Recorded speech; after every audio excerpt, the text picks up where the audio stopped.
Dominic!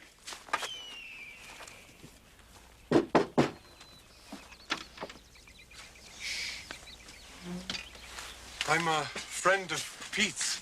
Is he all right? He's come down with fever. Oh, I'm sorry. I hope it isn't influenza. No, he's asleep, or I'd let you in. Well, sure. I just came by for a visit, and, and to return these books that he lent me. Oh, thanks. My name is Dominic Bertino. Yeah, I heard you yelling. I'm Lily. Pleased to meet you, Lily. You a relation of Pete's? No. My mother and him were friends many years ago, and when my mother died, he took care of me. That sounds like Pete. Yeah. I've been here a few times before. It's a good thing I came now. He's very feverish, you know. Oh, you better get back to him. Just tell him Dominic says hello. Okay. Bye.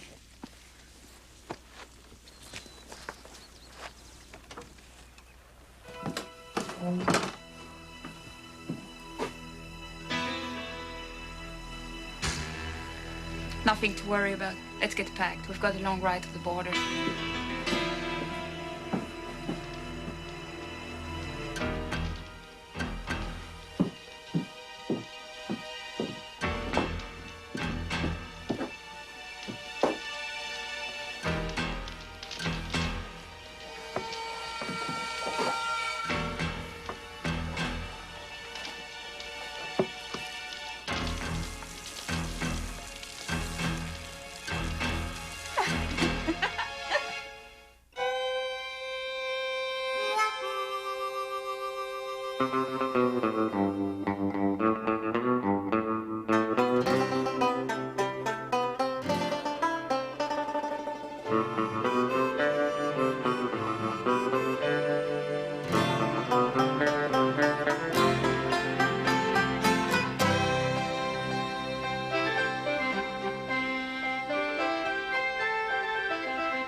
Next one. Ooh.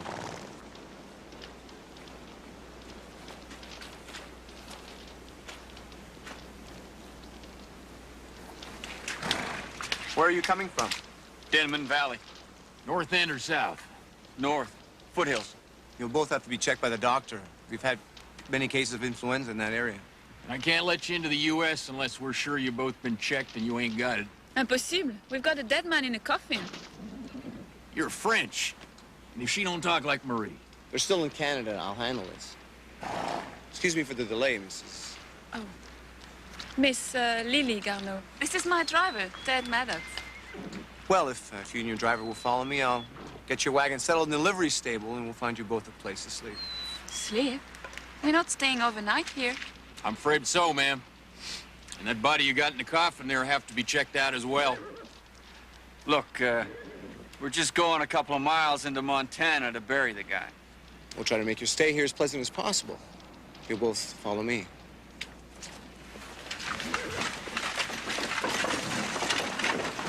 Anything I can do to make your stay more enjoyable, ma'am, you let me know. Bring it up! Besides, my place looks like a home. It's like my nest. Yours looks like a cemetery. Your place still smells of that skunk that died and you never found. That was a raccoon and the dogs took it away, all right? And you've got mice and spiders and your roof leaks. And you still ain't caught that snake. I did too get that snake. I left it to control the mice, all right? And who asked you anyway, Jake? Do you thoroughly understand why we're having this problem? Oh, I see. You're gonna give me another one of those lectures of yours, I suppose. Do you know why we're having this argument? Jake, you know what the problem is with most Canadians like Red Chest here? Sure. It's as plain The as... problem is that most Canadians think they understand what the problem is. Think? But they don't. That's the problem. The problem is that you're angry because every time a young lady comes into town, she favors me instead of you.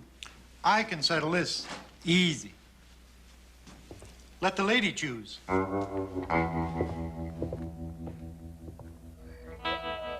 You went to a Catholic school? Mm-hmm.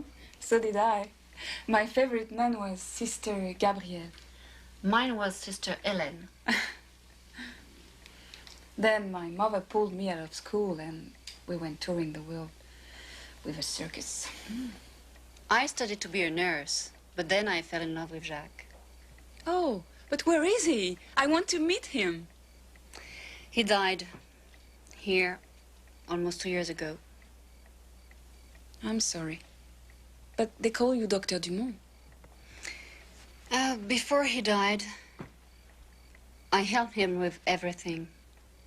From setting bones to gunshot wounds to delivering babies. After he died, the sick people kept on coming, so I read his medical books and I treated them. And you, Lily? How did you end up on the road that runs past my house with a dead man in a casket? Well, we left the circus in Montreal and my mother met an artist and married him. By Dr. then... Dumont, better come take a look at Melissa. I'll be right there. I would invite you to stay here with me, but I'm filled up with patients and their families. Oh, I understand. I'm sure Clive and Jack will find you a place to stay. Jack and Clive? The Mountie and the Marshal.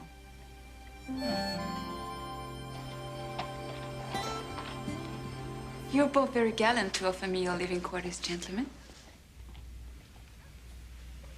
Your cabin sounds delightful, Marshal, but, you know, I'm so tired from this trip, I don't think I could take more than a few steps before I just collapse. Good. Then you'll stay in my quarters. I'll sleep at the office. And in the morning, it'll be my pleasure to take you to breakfast at the hotel. Well, you do understand, don't you, Marshal? Oh, yes, ma'am. I understand. Well, Miss Garneau, if you'll follow me, I'll show you where everything is. Clive, the death certificate is on your desk. Influenza. Thanks, Marie.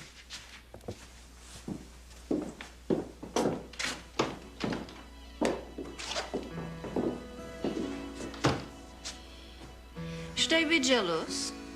Of course not, Marie. Do you know how long it's been since either of you has taken me to breakfast at the hotel? Well, you know, I was saying that exact same thing to Clive this morning. I said, I'm going to take Marie to breakfast tomorrow. That's what I told Clive. And I aim to do so, ma'am, if you do me the honor.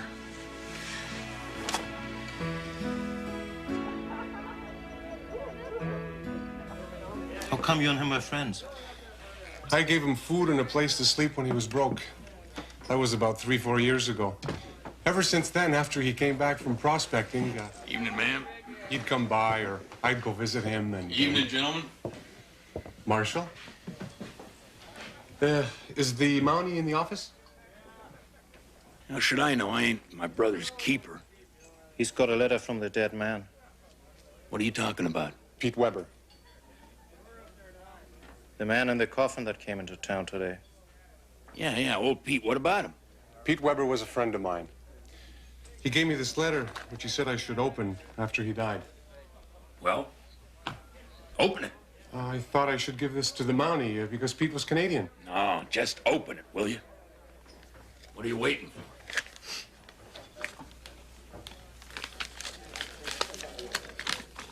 Well? I can't believe it. He left me all his books. And half his gold. The rest goes to his Indian friends. What gold?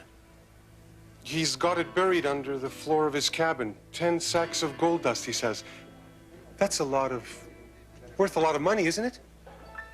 Listen, Dom, tomorrow morning, early, you and me gonna take a little ride out to old Pete's place. Sure, but that's in Canada, Marshal.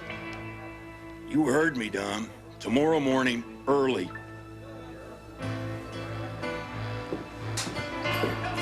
got your hair slicked down with bear grease, Marshal. Who's the lady that got you to shave, Marshal?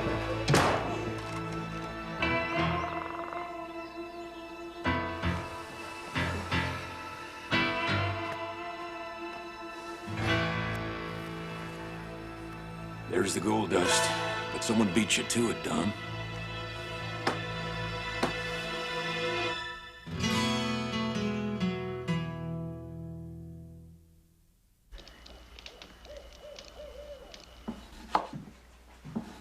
Are you sure you're not simply jealous? Look, Marie, the point ain't that Bennett's taking this girl out for dinner. No. What then? The point is that she and that feller Maddox could have murdered old Pete, stolen his gold, and now... And what?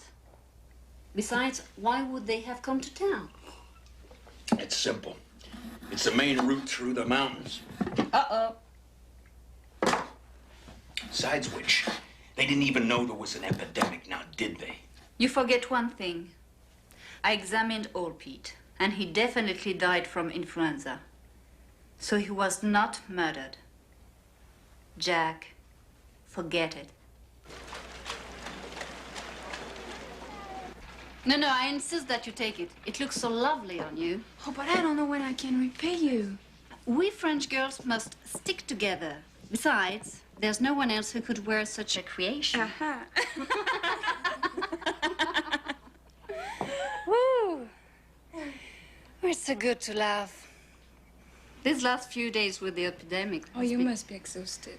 I know. Yes, and now I must go back and check on my patients. Oh, okay. No, please. Accept it as a gift from me. Oh, I shall wear it to dinner with the corporal. Yeah.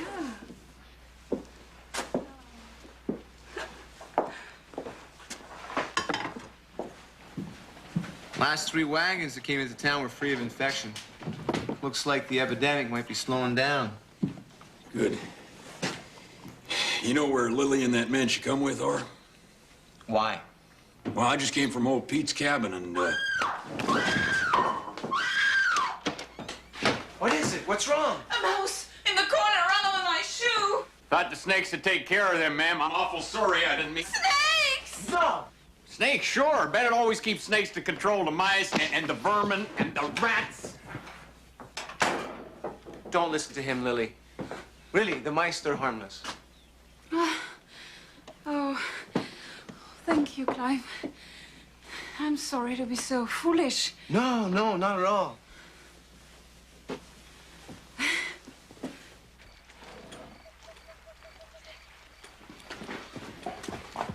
What are you thinking? How much I was going to miss this Wild West. Why don't you stay then? What would I do here? Well, you like to read. You could be a school teacher. Before I forget, I must give this back to you. It was a wonderful story. No, please keep it, Lily. I wish you'd reconsider about leaving. I know there's not much here in Bordertown for you, but I've enjoyed the time. I sleep on it, Clive. You know, I think Pete wouldn't mind being buried here in Bordertown. Well, that would be wonderful.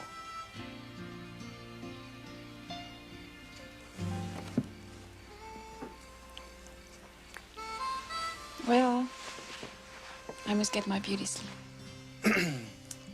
Good night.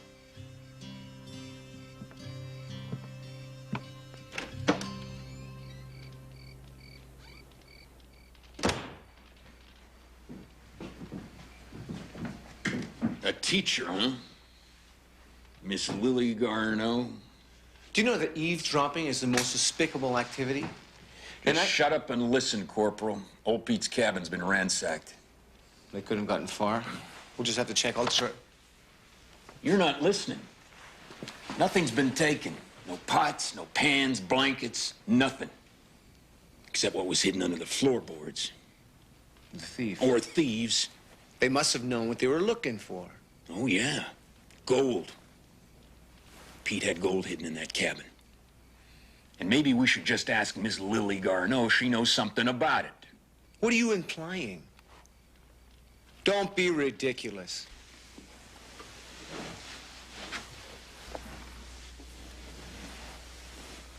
Last one. I'll hide them in the barn. Don't be silly. This is the first place we'll look. Yeah?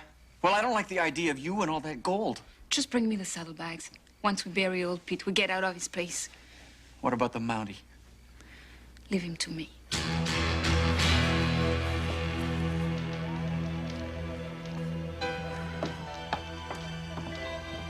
Lily?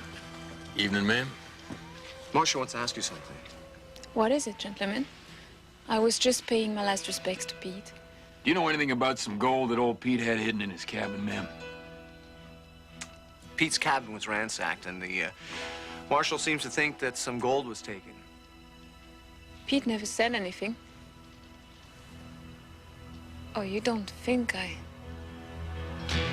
How could you?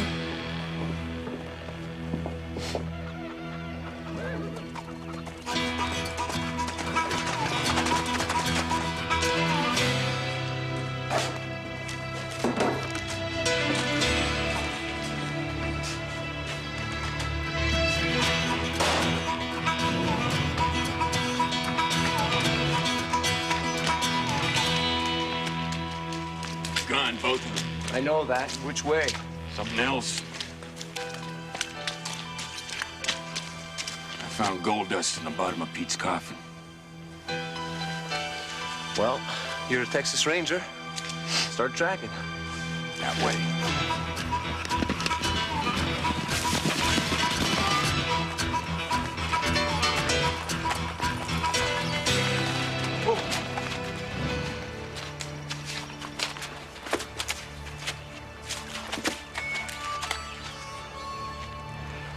They turned off here. Let's go.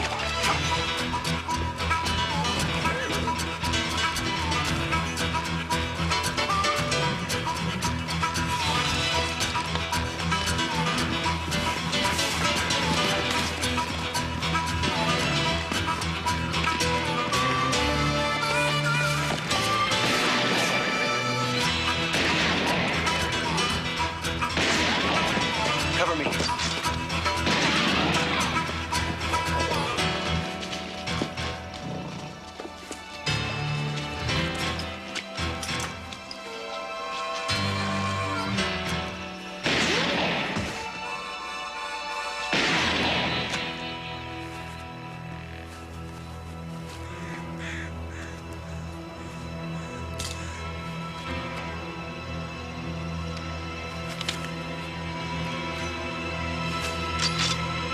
What do you think you're...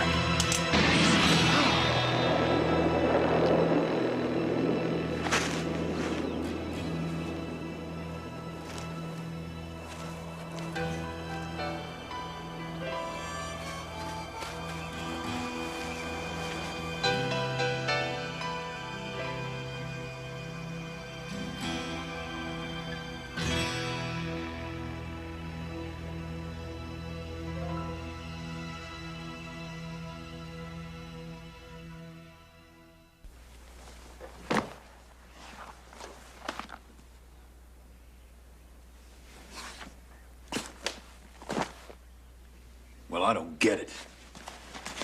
Why would you take Bennett's books? Where's the gold? I don't know anything about any gold. Maddox forced me to go with him. He said it'd destroy my life if I stayed here. And I wanted something to remember Clive. Well, ain't that sweet? No evidence, No case. Clive? Why'd you run away, Lily? I could have taken care of Maddox. I was afraid. I'd like to rest now.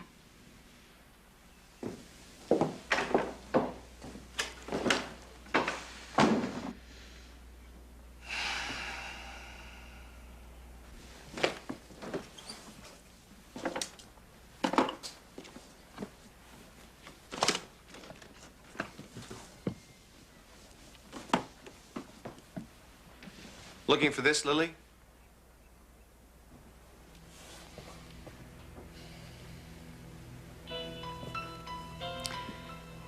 Come with me, Clive. There's enough for both of us.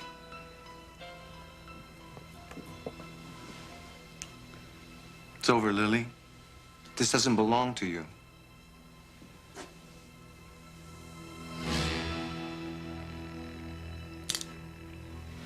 Give me the gold. I don't want to shoot you, Clive. Somehow I don't think you will, Lily.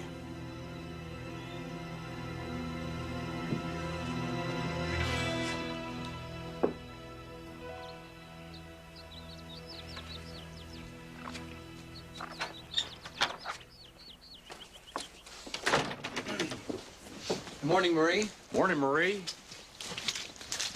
Boy, you look breathtakingly beautiful this morning, Marie. Marie, you look prettier than a lone star in a Texas sky.